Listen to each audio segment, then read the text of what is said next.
Assalamualaikum warahmatullahi taala wabarakatuh. Alhamdulillahi rabbil alamin wassalatu wassalamu ala asyrafil anbiya'i wal mursalin sayyidina wa nabiyyina maulana Muhammadin wa ala alihi wa sahbihi ajma'in. Subhanaka la ilma lana illa ma 'allamtana innaka antal alimul hakim wa la haula wa la quwwata illa billahil aliyyil azim. Amin. Amma ba'd. Amin. Sihat tuan-tuan? Alhamdulillah, sama kita merafakkan setinggi kesyukuran kepada Allah Ta'ala yang dengan limpah kurnia dan inayahnya dapat sama kita berhimpun bagi menyambung pengajian kita insya-Allah ke surat 62. Bismillahirrahmanirrahim. Qala al-musannifu rahimahullahu ta'ala wa nafa'ana bihi wa bi'ulumihi fid darain amin. Kemuliaan dan kedudukan baginda sallallahu alaihi wa alihi wasallam yang lain dalam Al-Quran.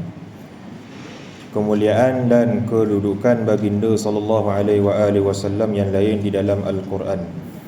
Kata tuan pengarang ataupun kata Imam Qadi Iyad, sebahagian ciri tersebut telah difirmankan oleh Allah Subhanahu wa taala mengenai kisah Isra pada surah Isra dan An-Najm, ya, yang jelas menunjukkan kemuliaan martabatnya, kedekatannya kepada Allah dan tanda-tanda agung yang disaksikannya.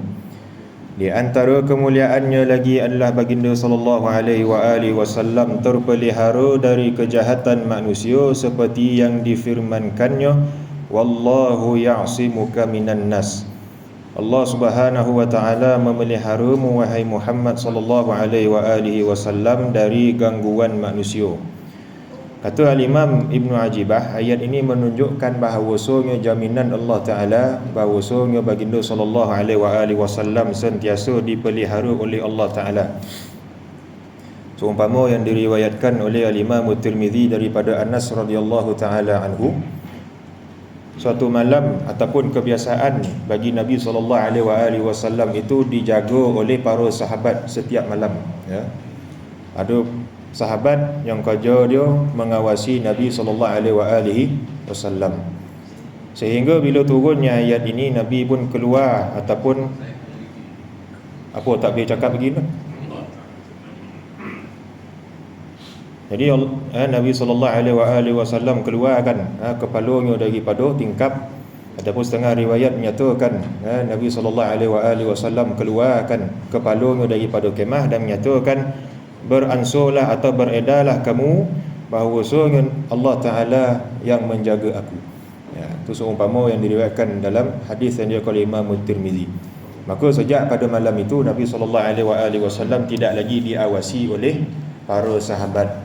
Dia dapat langsung pengawasan daripada Allah Subhanahu wa taala. Kemudian firman Allah Taala lagi,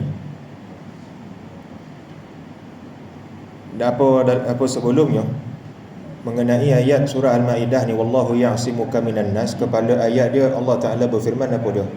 Ya ayyuhar rasul balligh ma unzila ilaika min rabbik, wahai rasul sampaikanlah apa yang telah diturunkan oleh Allah Ta'ala kepada kamu, ya. Fa illam taf'al fama ballaghta risalatah, jikalau kamu tidak menyampaikan apa yang Allah Ta'ala perintahkan itu, maka kamu sesekali tidak menyampaikan apa yang diperintah oleh Allah Ta'ala.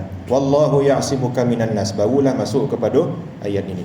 Kata Ibnu Ajibah, ya, Allah Ta'ala mengisyaratkan kewajipan tabligh daripada ayat ini, ya. Balligh ma unzila ilaika min rabbik, sampaikanlah apa yang diperintah dan dititahkan oleh Allah Ta'ala kepada kamu. Ini menunjukkan kewajipan tabligh bagi seorang Rasul dan juga seorang Nabi, sampai menyampaikan wahyu Allah Ta'ala, apa yang wajib dikerjakan oleh hamba-Nya, ya. Betul kata Imam Ibn Ajibah, anna zahiral ayata yujibut tabligh jami'a ma anzalallah min masalihil ibad.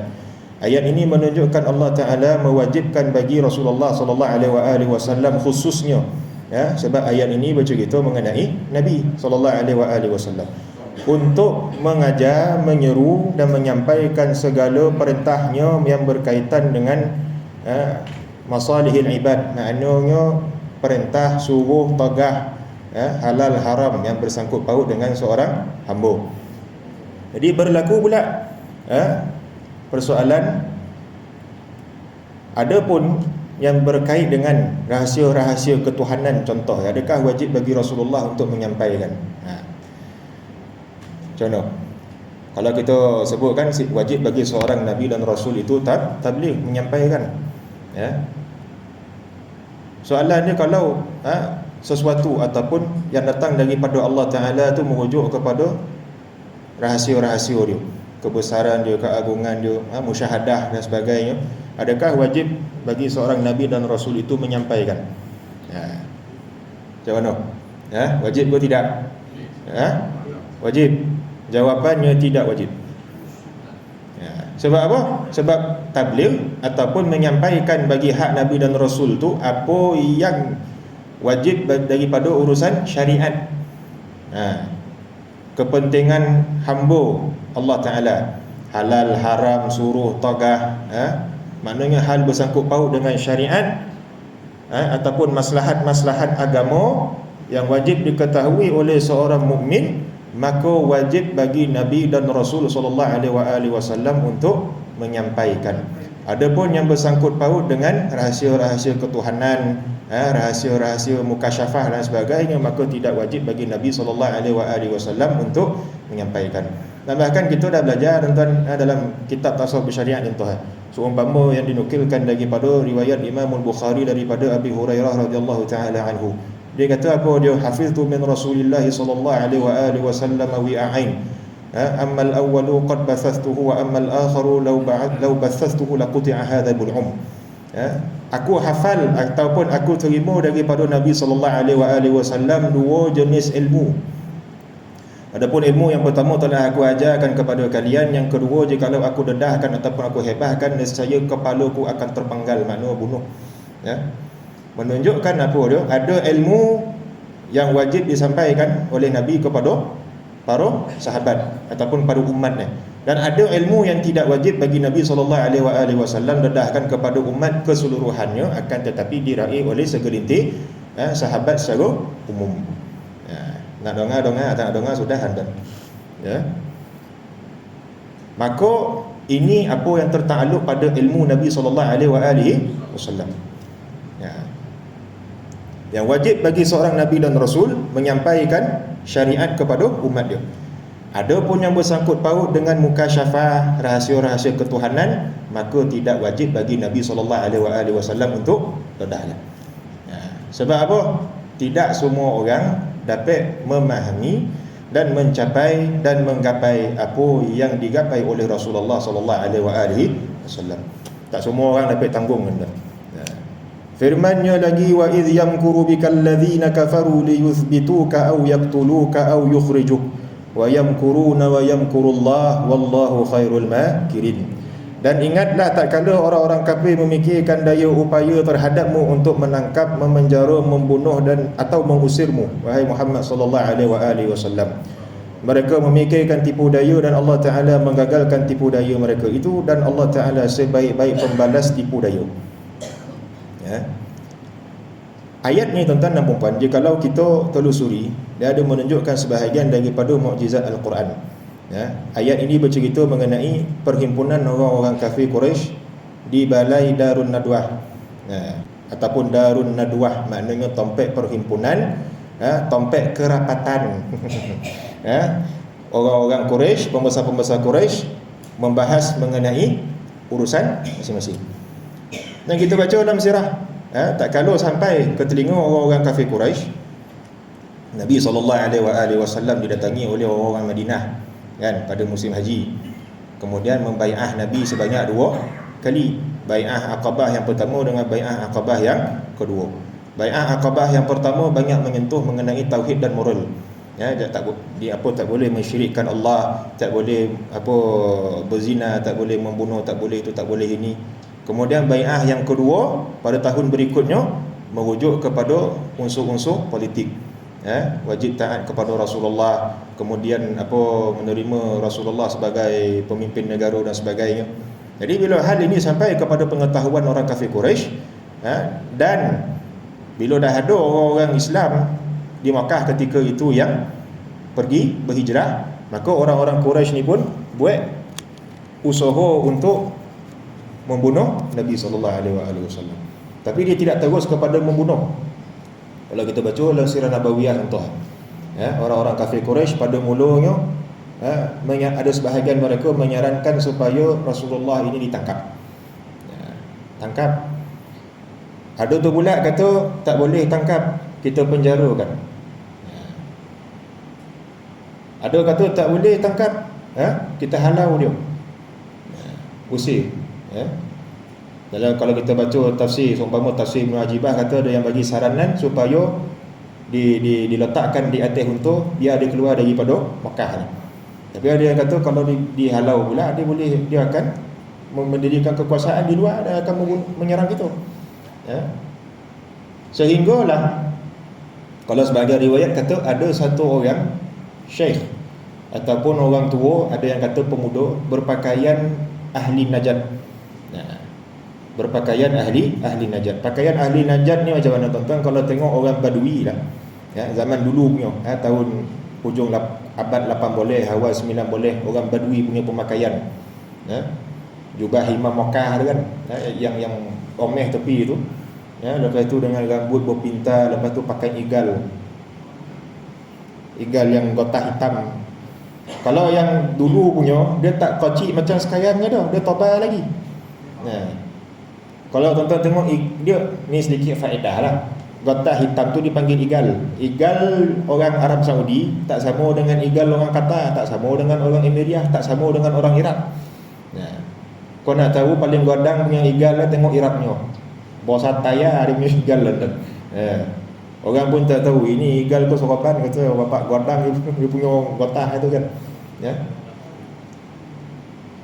Dan dia dengar apa yang disebut oleh orang-orang Quraisy ni tadi. Sehinggalah dia bersuara. Ada yang kata Abu Jahal yang mengusulkan. Dia ada berlaku percanggahan riwayat lah, tapi ala kulihan kita nak bercerita mengenai apa yang mereka bahaskan. Apa yang disebut oleh pemuda ini, pemuda Najd ini ataupun Abu Jahal, tengok kan apa dia.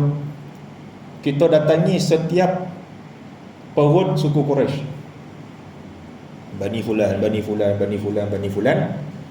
Kita minta supaya setiap perut ni bagi satu orang pemuda yang kuat, gagah, perkasa, dan kita modalkan setiap perut punya pemuda ni sebilah pedang. Jadi berkumpul ramai-ramai, semua pemuda daripada sekalian perut Quraisy ni pergi ke rumah Muhammad dan bunuh Muhammad ni sekali pukul. Sekali pukul. Maknanya apa? Bila semua kabilah ataupun semua perut Quraisy ni bunuh Nabi SAW serentak, maka ketika itu kalau orang-orang Bani Abdul Muttalib ataupun Bani Hashim nak menuntut bela atas kematian Rasulullah, mereka tak akan dapat. Sebab apa? Kekuatan orang-orang yang masuk dia. Katakanlah kalau dipanggil 10 perut, itu kat sini ada perut 8, 23 perut je kan, satu keluar contoh orang Quraisy ada boleh-boleh perut juga setiap perut tu mesti serentak. Oleh kerana itu semua kabilah yang terlibat ataupun semua perut yang terlibat bertanggungjawab di atas pembunuhan Muhammad. Oleh itu kalau orang Bani Hashim ataupun orang Bani Abdul Muttalib nak tuntut bela, dia tak akan dapat nak lawan semua ni.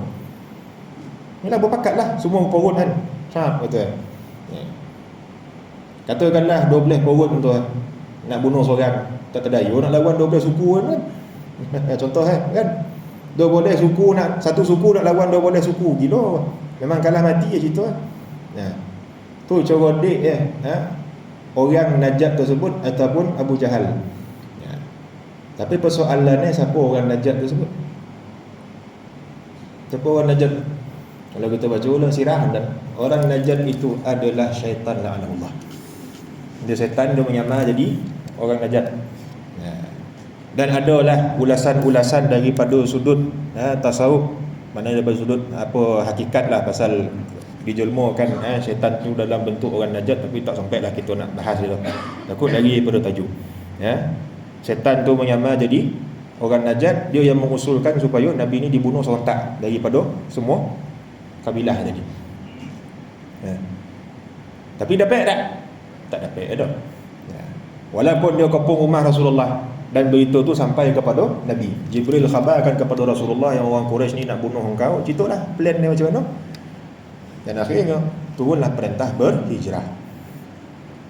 Dia kepung rumah Nabi, ramai-ramai. Tapi Nabi SAW dapat keluar dan mereka tak nampak pun. Ya. Itu yang kita baca dalam sebahagian sirah. Ya, ada yang tak perasan Nabi SAW letak atas kepala seorang tu pasir. Ya.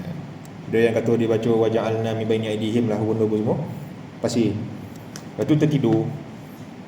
Lepas tu dah naik matahari tersadar, terlajak contoh kan. Ya. Lepas tu tengok kepala dah hadap pasir. Terus dia sorgah masuk rumah Rasulullah, dibuka ais selimut, rupanya ada Sayyidina Ali karamallahu wajhah.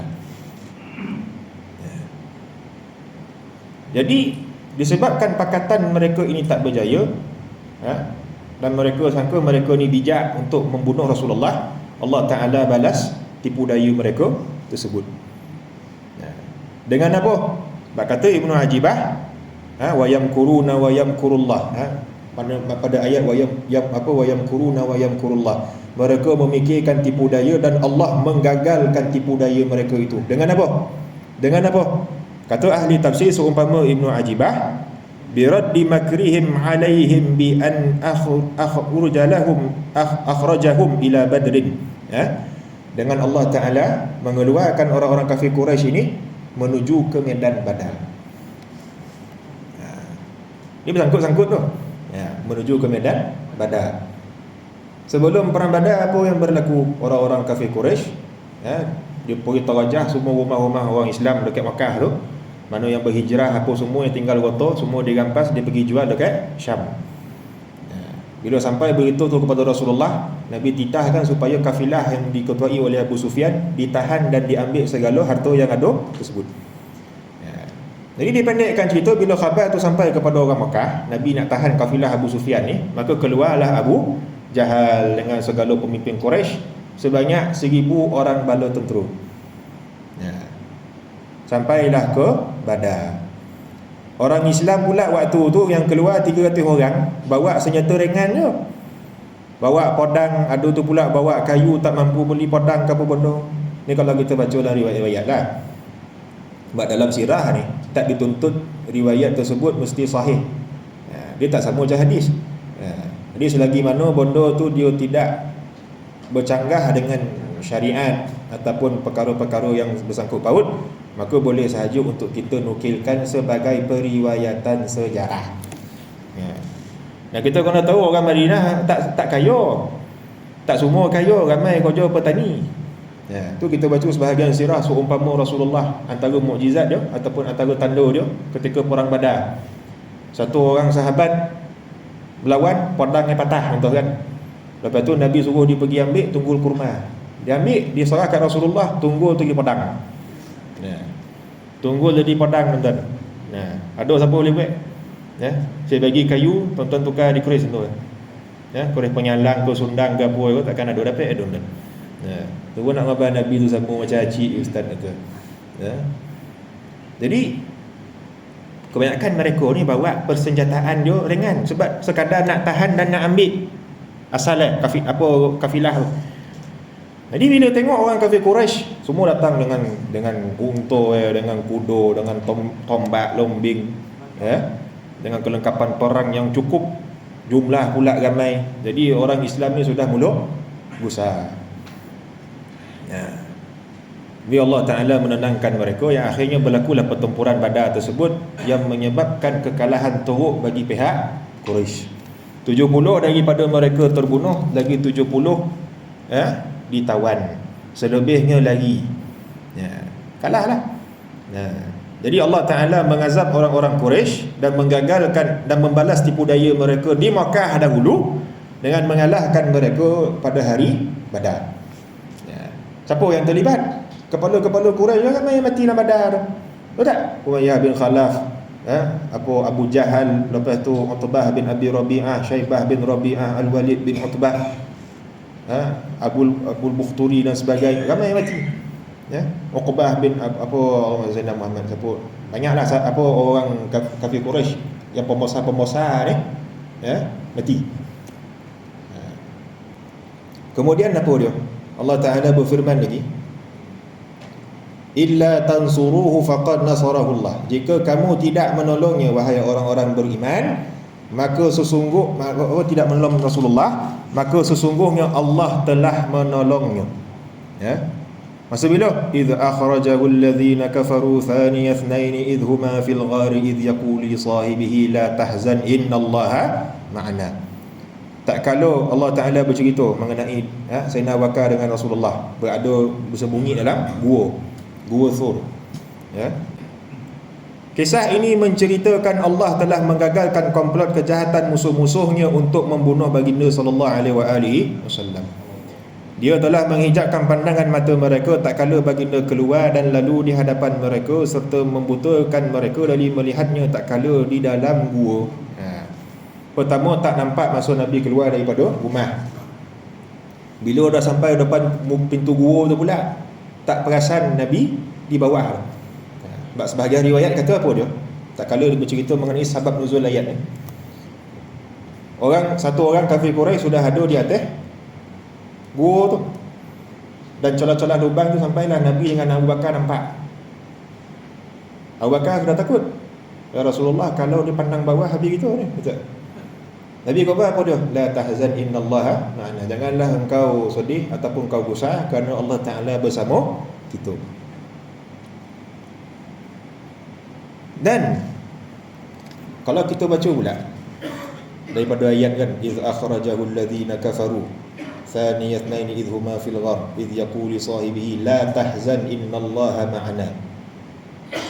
Lepas tu Allah Ta'ala sambung, fa anzalallahu sakinatahu alaihi wa ayyadahu bijunudin lam tarawha wa ja'ala kalimatal ladzina kafaru sufla wa kalimatullahi yal ulya. Tak kala salah seorang daripada dua orang ni berkata kepada teman dia lagi seorang, janganlah kamu takut dan gusar kerana Allah Ta'ala bersama kita. Lepas tu apa? Lalu Allah Ta'ala menurunkan sakinah ke atasnya. Fa anzalallahu sakinatahu alaihi wa ayyadahu, dan menyanggurnya, menolongnya, bijunudin lam tarauha, dengan tentera-tentera yang tidak kelihatan pada pandangan matanya. Persoalan, katanya yang disebutkan dalam ayat tu kembali pada siapa? Rasulullah ke Abu Bakar? Kalau kita baca tafsir, berlaku ikhtilaf ulama. Sebahagian ulama berselisih mengenai katanya tu kembali pada siapa. Ada yang kata kembali kepada Abu Bakar, ada yang kata kembali kepada Rasulullah. Tapi saya benar, saya ni lah baik kampung, saya tak berhenti apa dah. Susun selipar boleh lah ya. Tapi saya ada buat satu hipotesis ya, katanya itu secara mutlak kembali kepada Abu Bakar radhiyallahu ta'ala anhu. Yalah, kita tak ada masalah dah kalau ada pendapatnya tu kembali pada Rasulullah. Tapi kalau kita ambil keseluruhan konteks ayat, siapa yang mabarkan jangan kau takut, Allah Ta'ala bersama kita? Rasulullah. Persoalan dia, logik ataupun tidak, kita kata Rasulullah menenangkan sahabat dia tu, jangan kau takut kerana Allah bersama dengan kita, dalam keadaan Nabi sendiri pun takut. Faham mana? Ya? Logik ke tidak? Rasulullah tenangkan sahabat dia dalam keadaan Nabi sendiri pun takut. Tak boleh dah. Nabi ni Nabi kan? Ya. Dan kalau kita nak sanggup daripada keseluruhan surah Ad-Duha ke surah Al-Insyirah ke, banyak ayat-ayat semua menyatakan Allah Ta'ala jaga Nabi SAW zahir dan batin. Allah Ta'ala tak akan membiarkan Nabi kita dalam keadaan kesedihan, ketakutan, melainkan pasti akan ditenangkannya ya. Sebab apa? Kalau kita katanya itu kembali kepada Rasulullah, yang akan menimbulkan satu kemusykilan. Nabi nak menenangkan sahabat dalam keadaan dia sendiri pun takut. Ini tidak layak bagi hak Nabi SAW.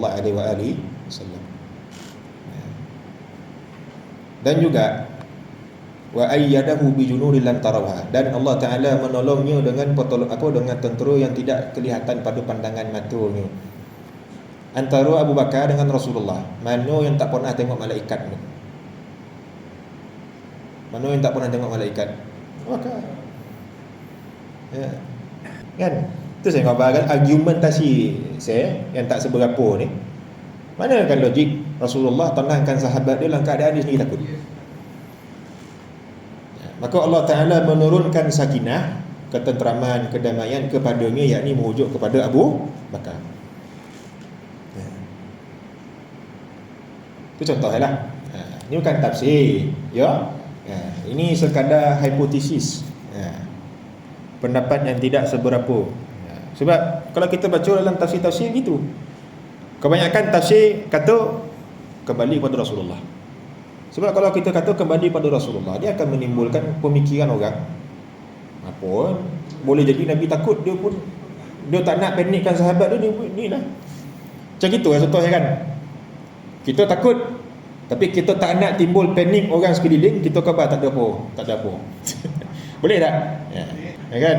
Tapi Rasulullah takkan nak sifat macam tu, mustahil. Ya, Nabi sentiasa tenang dan senantiasa berada di bawah jagaan Allah Ta'ala. Ia juga menceritakan sebahagian tanda lain seperti turunnya sakinah ke atasnya, yakni Nabi SAW, dan juga kisah Suraqah bin Malik seperti yang telah disebutkan oleh ahli hadis dan sirah di dalam peristiwa hijrah. Suraqah bin Malik ni tuan-tuan dan puan-puan, kalau kita baca dalam periwayatan sirah, bila orang-orang Quraisy tak dapat bunuh Rasulullah di rumah dia, jadi mereka pun buat bounty.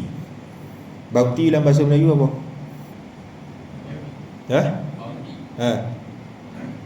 Kepala fulan sekian harga tuan. Itu bahasa combong je. Reward kan?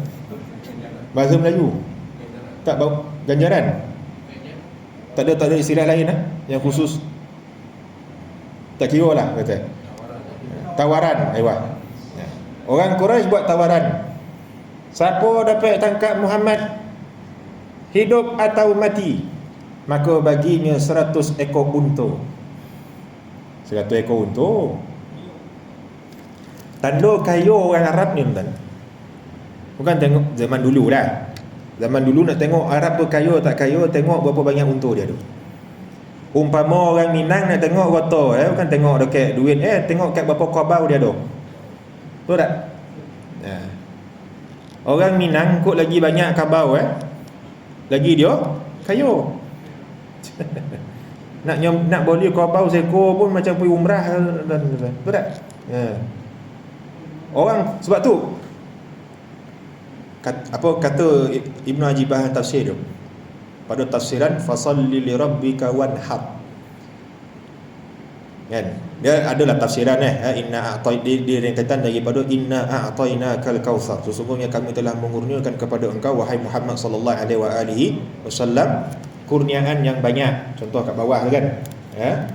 Fasalli li rabbika wanhar. Oleh sebab itu, yakni kurniaan Allah Ta'ala yang tidak terhitung banyaknya kepada engkau di dunia dan di akhirat, pada zahiriyah dan rohaniyah engkau, maka senantiasalah engkau mendirikan sembahyang sebagai tanda syukur kepada Tuhanmu. Wanhar, dan sembelihlah. Soalan, sembelih apa? Sembelih apa? Orang Arab main, dia boleh berapa ekor unta, kambing, biri-biri yang dimakanlah. Kebiasaan dia sama ada unta atau kambing atau biri-biri atau kibas. Kata Ibnu Ajibah, wanhar makna sembelihlah, sembelih al-bud maknanya unta yang besar-besar. Kerana unta ni simbolik kekayaan orang Arab. Inna syani'aka huwal abtar. Sesungguhnya mereka yang membencimu dialah yang terputus. Apa yang terputus? Kebanyakan ahli tafsir kata apa dia? Ni tak masuk lagi cerita Suraqah bin Malik ni. Yang terputus, kalau dalam kebanyakan tafsir Ibnu Katsir ko, Baydawi ko, Qurtubi ko, mana-mana tafsir akan kata, dia akan menukilkan merujuk kepada Al-As bin Wa'il. Al-As bin Wa'il ni siapa? As-Sahmi. Al-As bin Wa'il adalah ayah kepada Amru bin Al-As, ketua bagi suku Bani Sahm. Bani Sahm. Jadi diriwayatkan dalam beberapa jalur, Nabi SAW tak kala kematian anak dia yang bernama Abdullah alaihissalam. Jadi dia datang, dia kata apa dia? Sesungguhnya Muhammad telah terputus. Na'udzubillah. Sesungguhnya Muhammad telah terputus. Terputus apa? Keturunan. Yalah, sebab keturunan kita daripada anak laki, nasab tak bersambung pada anak perempuan, dia bersambung pada anak laki-laki, kecuali bagi Fatimah binti Muhammad alaihi wassalatu wassalam. Ini Fatimah Az-Zahra. Jadi Al-As bin Wa'il ni kata apa dia? Muhammad telah terputus keturunan dia. Sebab apa? Anak lelaki dia meninggal. Dan anak Nabi SAW yang laki-laki, tak kira lah Ibrahim ke, Qasim ke, Abdullah ke. Abdullah ni juga digelar sebagai At-Tahir. Lepas tu kalau kita baca setengah riwayat, ada anak nama Tahir. Tahir ni merujuk kepada Abdullah, bukan ada anak yang lain.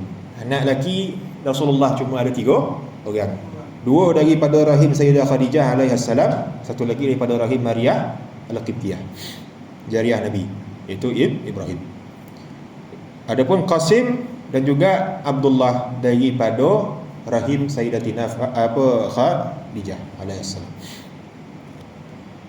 Jadi bila kata Al-As bin Wa'il Muhammad keturunan itu putus, Allah Ta'ala menempelak, dia kata apa dia? Inna syani'aka huwal abtar. Mereka yang membencimu itulah yang akan terputus keturunannya. Allah Ta'ala bidas keturunan Al-As bin Wa'il ni akan terputus. Sebab tu setakat pembacaan saya lah dalam kitab-kitab tabaqat, kitab-kitab tarajim ulama' ke tokoh-tokoh ke benda ke, tak jumpa keturunan Al-As bin Wa'il. Ya, dia ada anak nama dia Amru Al-As. Ya, Amru Al-As ada beberapa orang anak, antaranya sahabat Nabi yang masyhur iaitu Abdullah bin Amru bin As. Yang kita baca hadis Ar-Rahimuna yarhamuhumur Rahman tabaraka wa ta'ala, tu anak ada Abdullah bin Amru Al-As bin Wa'il As-Sahmi Al-Qurashi. Tapi keturunan ni yang bersambung kepada Al-As bin Wa'il ni tak ditemukan. Sama juga dengan keturunan Abu Sufyan, tak ada. Daripada jalur Muawiyah, tuan. Muawiyah ada anak nama dia Yazid la'anahullah, yang terlibat dalam pemerintahan dia tu 3 tragedi besar. Tragedi Karbala, terbunuhnya Sayyidina Husain. Tragedi Al-Harrah, pembantaian ahli Madinah selama 3 hari 3 malam, dengan penyerangan ke atas kota Mekah hingga terbakarnya Kaabah Al-Musharrafah. Dan Yazid ada anak nama dia Muawiyah As-Thani, ya, Muawiyah yang kedua. Maknanya Muawiyah bin Yazid bin Muawiyah bin Abi Sufyan Sakhr bin Harb, sampailah Sakhr bin Harb bin Umayyah bin Abdul Syams bin Abdul Manaf bin Qusay bin Kilab bin Murrah bin Ka'ab bin Lu'ay bin Ghalib bin Fihr, sampailah kepada Adnan. Dalam sejarah tak ada rekod keturunan Muawiyah bin Abi Sufyan, tak ada. Ini sedikit faedah lah, ya. Adapun yang kalau kita tengok keturunan Bani Umayyah itu daripada jalur Marwan bin Hakam. Sebab apa? Bani Umayyah dia ada 2 wangsa. Tahu wangsa tak? Ya? 2 house, ya. 2 dinasti, ya. Tapi saya tak nak guna apa dynasty sebab dia ada bau-bau orang putih. Dia cakap Melayu sikit, wangsa kata. Ada wangsa daripada Muawiyah, ada wangsa Marwan bin Hakam. Kepimpinan Bani Umayyah yang pertama pada Muawiyah bin Abi Sufyan, kemudian turun kepada anak dia Yazid, kemudian turun kepada anak dia Muawiyah yang kedua. Muawiyah yang kedua nak jadi khalifah Punjab, dia tak sampai 6 bulan dia meninggal, tak sampai umur dia 30 tahun pun. Ya, tak ada keturunan Muawiyah kedua ni. Akhirnya kepimpinan Bani Umayyah berpindahlah kepada Marwan bin Hakam. Ya. Dan anak keturunan dia sampailah habisnya dinasti Bani Umayyah. Ya. Ada bawa baloi itu sejarah kan. Faham mana? Ya. Jadi keturunan Al-As bin Wa'il tak tersisa pun sampai hari ini. Tu bona janji Allah Taala kepada Nabi sallallahu alaihi wasallam. Dia kata Nabi tak ada keturunan. Siapa keturunan yang tak ada pada zaman ni? Keturunan Nabi ada tak? Ada. Wa imma dan keturunan Rasulullah sama ada melalui jalur Sayyidina Hasan ataupun Sayyidina Husin. Ha. Tinggal lagi di Asia Tenggara, keturunan Sayyidina Husin lagi banyak daripada keturunan Sayyidina Hasan. Paling banyak sekali kita jumpa tu lah Said tu, Habib apa semua tu keturunan Sayyidina Husin. Kalau belah Arab Saudi, Afrika Utara, khususnya Morocco, kebanyakan mereka keturunan Sayyidina Hasan. Sayyidina Husin tak ramai punya keturunan kat sana. Dan bukti keturunan Nabi tu ada sampai hari kiamat lagi apa dia? Ada Imam Mahdi. Cuma ada ikhtilaf di kalangan ulama sama ada daripada keturunan Sayyidina Hasan ataupun Sayyidina Husin. Tapi majoriti ahli ilmu menyatakan Imam Mahdi terbit daripada zuriat keturunan Sayyidina Hasan. Nah, yang motannya keturunan Rasulullah itu ya. Nah, kok kita keturunan tok itu tok ini dah mimpi lah tuan-tuan. Ya, tok bajang lah, tok apalah, lidah hitam lah, lidah terbakar apa semua. Ya, tak payah ngaku-ngaku Imam Mahdi lah. Ya. Imam Mahdi hanya terbit daripada keturunan Nabi sallallahu alaihi wasallam, berbangsa Arab dan lahir di Madinah Al-Munawwarah. Ya, dan ada ciri-ciri dia. Nah, tu bukti keturunan Nabi ada sampai hari kiamat. Dan balik pada cerita Suraqah bin Malik, bila dengar ada 100 ekor 100 ekor unta ditawarkan oleh orang Quraisy, dia ni pun bergegaslah cari Rasulullah. Dan Suraqah bin Malik ni adalah badui yang handal. Dia pandai tengok jejak, pandai baca apa. Orang badui ni ada dia punya kemahiran dia. Kok jumpa tai unta dia punya hangat sojuk itu agak-agak dah berapa jam. Betul. Kita tengok tai unta handan. Orang badui ya. Kan dia ambil butir apa? Tai unta tu digabur Oh ni panas lagi ni, agak dalam setengah jam dia baru ni apa semua. Dan dia cari keliling sehinggalah dia dapat jumpa rombongan Rasulullah. Jadi Suraqah bin Malik ni pun sudah girang nak dapat satu ekor ni. Ya, dia kerja akhirnya terjatuh daripada kuda. Kuda dia apa? Melompat, dia pun terjatuh. Lepas tu dia naik lagi nak kerja. Kuda tu kali kedua melompat, dia pun jatuh. Kali ketiga, ada sebagian riwayat kata kali ketiga bila dia dah bergerak, dia tengok kau ompet-ompet kaki kuda dia dah terbenam ke bawah, kata. Ketika itu barulah Suraqah bin Malik mengabarkan ini bukan calang-calang punya manusia, kata. Akhirnya dia pun menjerit, "Al-aman, al-aman ya Muhammad," kata. Minta tolong kata, kaki terbenam kata. Ya. Jangan takut, aku tak akan tangkap kau kata. Alih dia dapat jumpa Rasulullah kata. Ya. Dan dia menyatakan dia berjanji yang dia tidak akan bocorkan rahsia.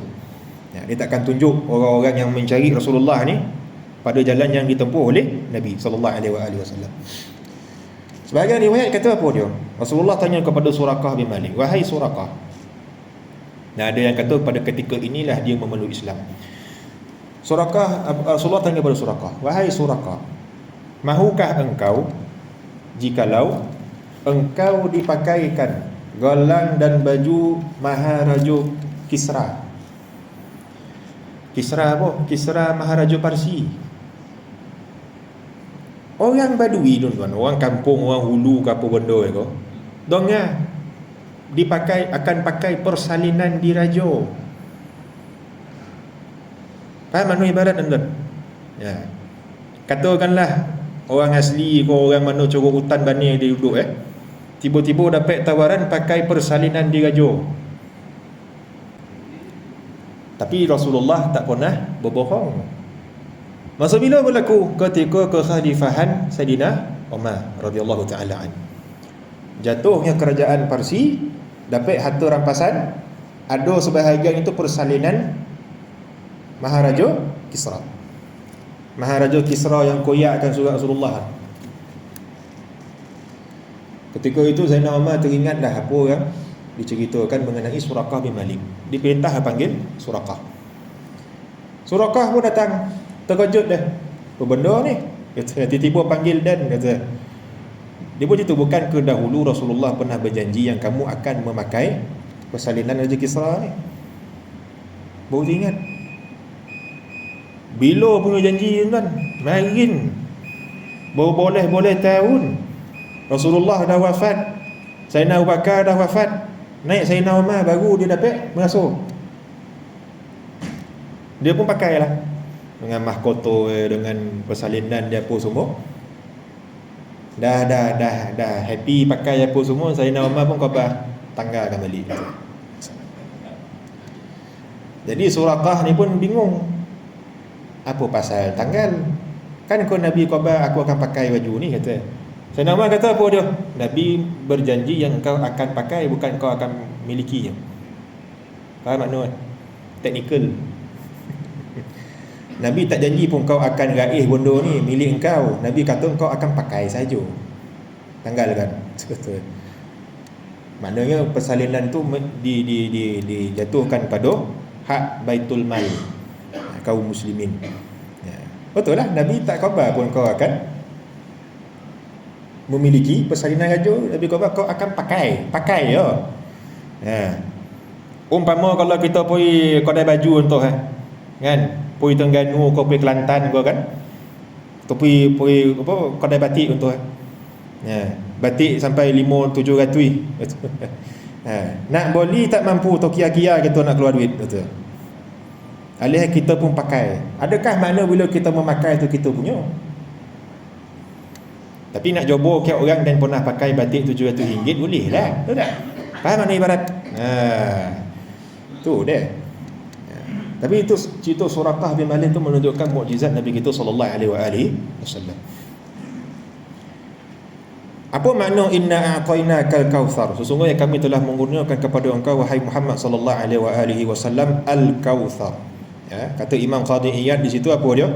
Allah mengkhabarkan kepada baginda sallallahu alaihi wasallam apa yang dikurniakannya. Al-kautsar dikatakan merujuk kepada telaganya. Dikatakan juga sebatang sungai di dalam syurga. Kalau kita baca footnote kat bawah tu daripada Anas radhiyallahu taala an, tak kala Nabi sallallahu alaihi wasallam bersama kami, tiba-tiba beliau tertidur lalu mengangkat kepalanya sambil tersenyum. Kami bertanya, apa yang membuatkan engkau tertawa ya Rasulullah? Jawab baginda, sebuah surah baru sahaja turun kepadaku sebentar tadi. Lalu Nabi pun baca inna a'tainakal kautsar fasalli rabbika wanhar inna syani'aka huwal abtar. Seraya bersabda, tahukah kamu apakah itu Al-Kautsar? Ia adalah sungai yang dijanjikan Tuhanku di dalam syurga.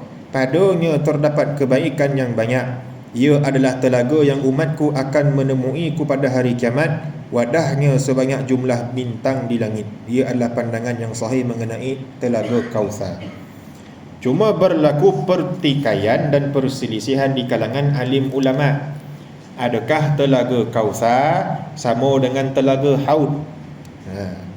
Kalau kita baca dalam tanda-tanda kiamat, khususnya pada perbicaraan sebelum orang tu masuk syurga, ahli syurga ni dia akan minum daripada satu telaga nama telaga Haud. Jadi para ulama berselisih, adakah telaga Haud ni makna telaga Kautsar? Sebahagian menafikan, sebahagian kata telaga Haud lain, telaga Kautsar lain. Telaga Haud, setiap Nabi dan Rasul ada telaga Haudnya. Maknanya sebelum masuk syurga, para nabi dan rasul yang ada umat akan bagi minum kepada umat mereka daripada telaga haud masing-masing sebelum masuk ke dalam syurga. Adapun Kautsar, telaga ke, sungai ke, ia hanya khusus bagi Nabi kita sallallahu alaihi wasallam di dalam syurga. Nabi lain tak ada disebutkan dalam dalil wahyu ada sebatang sungai masing-masing dalam syurga. Kautsar hanya khas milik Nabi di dalam syurga. Kata sebahagian pendapat. Dikatakan juga kebaikan, syafaat, mukjizat yang banyak, pangkat kenabiannya atau makrifat. Ataupun kita boleh simpulkan apa yang didatangkan oleh Imam Qadhi Iyad, tafsiran inna a'tainakal kautsar al-khairul katsir. Kebaikan yang terlalu banyak tak terhitung. Termasuklah apa yang diperincikan kat sini kan. Mukjizat dia, kenabian dia, makrifat dia kepada Allah, ilmu sebagainya. Itu kalau kita ambil daripada tafsiran Ibnu Ajibah, segala kebaikan yang tidak terhitung pada Rasulullah sallallahu alaihi wasallam sama ada di dunia atau dan di akhirat, bukan atau dan di akhirat. Sama ada pada zahir baginda dan pada tubuh batin baginda sallallahu alaihi wasallam. Maksudnya apa? Kalau di dunia sebahagian daripada limpah kurnia Allah Taala kepada Nabi sallallahu alaihi wasallam, pangkat kenabian, pangkat kerasulan, Al-Quran yang menjadi mukjizat sampai hari kiamat, kemudian mukjizat-mukjizat yang lain, kemudian ketinggian ilmu dan makrifat dia kepada Allah Taala, kemudian umat yang banyak, macam-macam. Yang pada akhiratnya pula yang paling besar sekali adalah syafaat. Syafaat Nabi sallallahu alaihi wasallam. Tu kata ahli tafsir bila menafsirkan firman Allah Taala, wala saufa yu'tika rabbuka fatarda, dan nescaya Tuhanmu akan memberikan kepadamu wahai Muhammad sallallahu alaihi wasallam sehinggalah engkau berpuas hati. Kalau kita nak ambil daripada sudut bahasa, tuan-tuan, ia sebenar-benar memang mengisyaratkan syafaat Nabi pada hari kiamat. Kat mana cerita pada kata saufa. Daripada sudut bahasa, perkataan untuk menggambarkan sesuatu itu akan terjadi, kebiasaannya dia guna dua huruf ataupun dua kalimat. Kalimat sin, huruf sin, atau saufa. Contoh yang menggunakan kata sin, kalau dalam bahasa Arab dipanggil sin lil mustaqbal qarib. Maknanya menunjukkan bila ada kemasukan huruf sin pada sesuatu kata kerja, maknanya benda itu akan berlaku tapi dalam tempoh masa yang terdekat. Seumpama sabda Nabi sallallahu alaihi wasallam dalam hadis yang diriwayatkan oleh Imam Al-Bukhari daripada Ibnu Abbas radhiyallahu taala anhuma, man ra'ani fil manam fasayarani fil yaqadhah. Fasayarani fil yaqadhah. Rasulullah kata apa dia? Barang siapa yang telah bermimpi melihat aku di dalam mimpi, nescaya dia akan melihat aku dalam keadaan jago.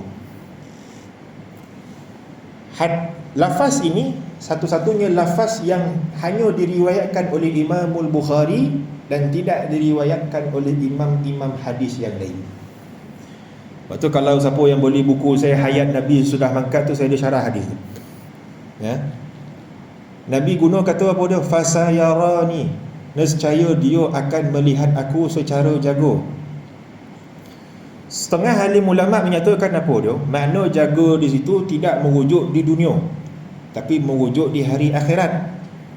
Pendapat ini dibantah oleh setengah ulama kerana pada hari akhirat semua orang kafir akan melihat Nabi sallallahu alaihi wasallam. Jadi tak ada apa keistimewaan pada umat ni. Orang kafir kalau tak mimpi atas dunia ni pun dia akan jumpa Nabi pada hari akhirat besok. Dan bahkan tak payah tunggu masa ke hari akhirat ada, dalam kubur pun akan tengok Rasulullah. seumpama yang diriwayatkan oleh Imam Abu Daud daripada hadis Bara' bin Azib radhiyallahu taala an yang panjang. Ya, beza kematian orang kafir dengan orang beriman.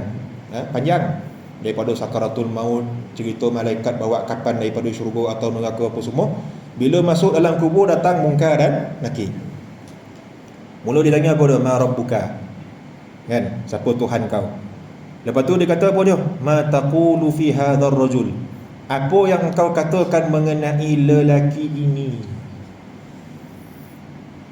Faham tuan? Bila dikatakan lelaki ini, maka secara tersiratnya mengisyaratkan mayat-mayat di dalam kubur bila ditanya soalan apa pendapat engkau mengenai lelaki ini, ditampakkan wajah Nabi SAW. Faham tuan? Tak payah tunggu hari kiamat, dalam kubur pun akan tengok. Tapi apa pula keistimewaan bagi orang beriman? Orang kafir pun akan tengok.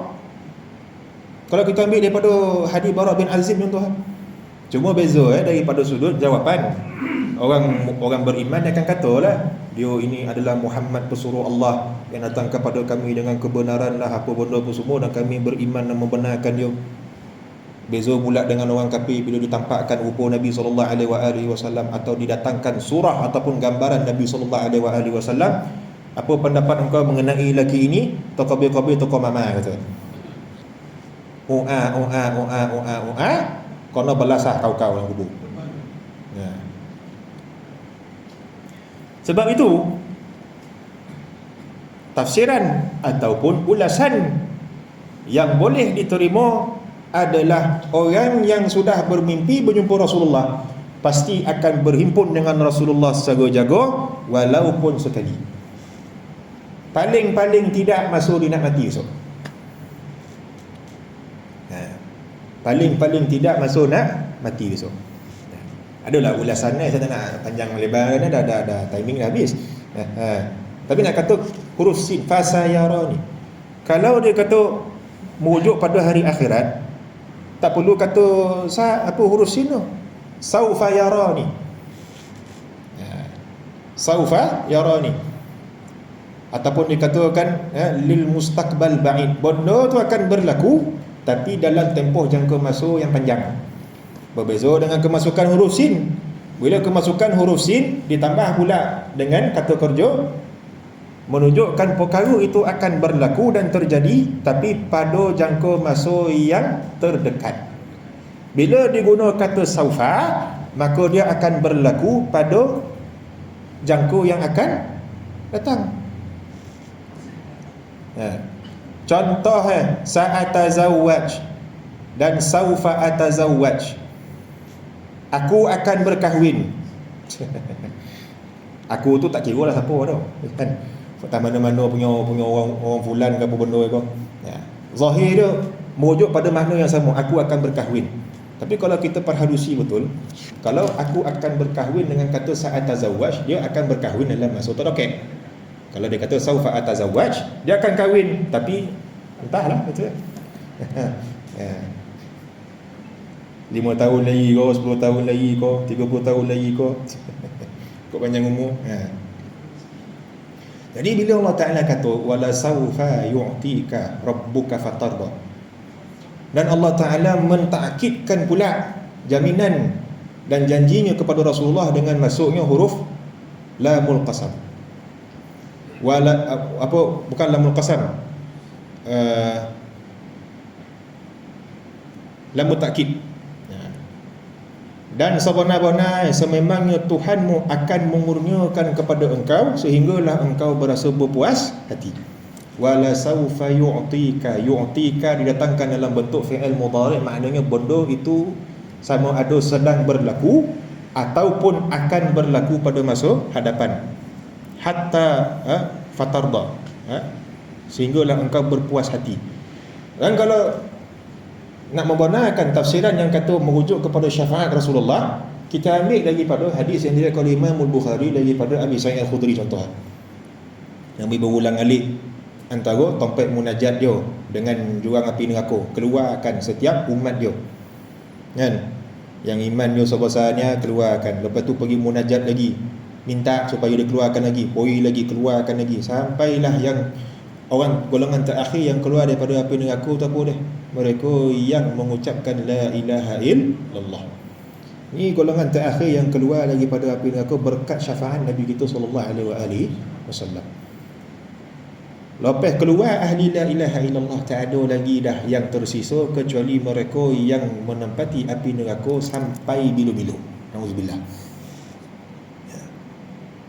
Dan kita boleh ambil jugalah kan, Nabi rasa tak tenang selagi mana masih ada umat dia yang beriman berada Nabi neraka, berulang kali minta keluar sampai tak ada tersisa lagi dah. Mewujudkan ketinggian syafaat Nabi kita sallallahu alaihi wasallam. Wallahu taala a'lam wa ahkam. Syukur tu 9 dan sama sikitlah ya. Lalu Allah membidas cercaan musuhnya, sesungguhnya mereka yang membencimu dialah yang terputus, yakni musuhmu dan orang yang membencimu. Dialah yang terputus merujuk kepada kepapaan dan kehinaan, atau yang ditinggal sendirian, atau tidak mempunyai kebaikan langsung. Ya, ni pada pendapat Qadi'iyah. Tapi kalau kita baca daripada tafsir-tafsir Ibnu Katsir ko, dia mendatangkan riwayat Al-As bin Wa'il tadi, ya, yang kata keturunan Nabi sallallahu alaihi wasallam sudah terputus, dan Allah Taala tempelak sebenarnya keturunan dia lah yang terputus, dan keturunan Nabi kita sallallahu alaihi wasallam kekal ada dan wujud sehinggalah menjelang hari kiamat. Wallahu taala a'lam wa ahkam. Kita berhenti kat sini ya. Saya mohon ampun dan maaf jika ada keterlanjuran kata, tergores hati, terkasar bahasa. Apa terlebih kurang mohon dimaafkan dan mohon dihalalkan insya-Allah. Hanya murah rezeki kita jumpa lagi tahun depan. Qul qauli hadza wa astaghfirullahal azim li wa lakum. Yalah nak Muharram.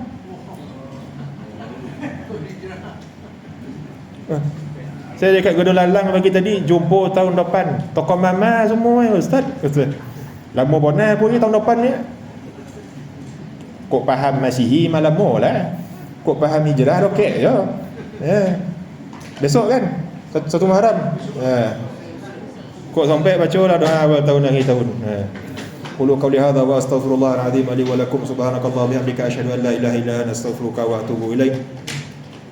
Amiltu su'a dhalamtu nafsi faghfir li fa innahu la yaghfiru dhunuba illa anta. Allahumma ighfir lana ma qaddamna wa ma akharna wa ma asrarna wa ma a'lanna wa ma anta a'lamu bihi minna.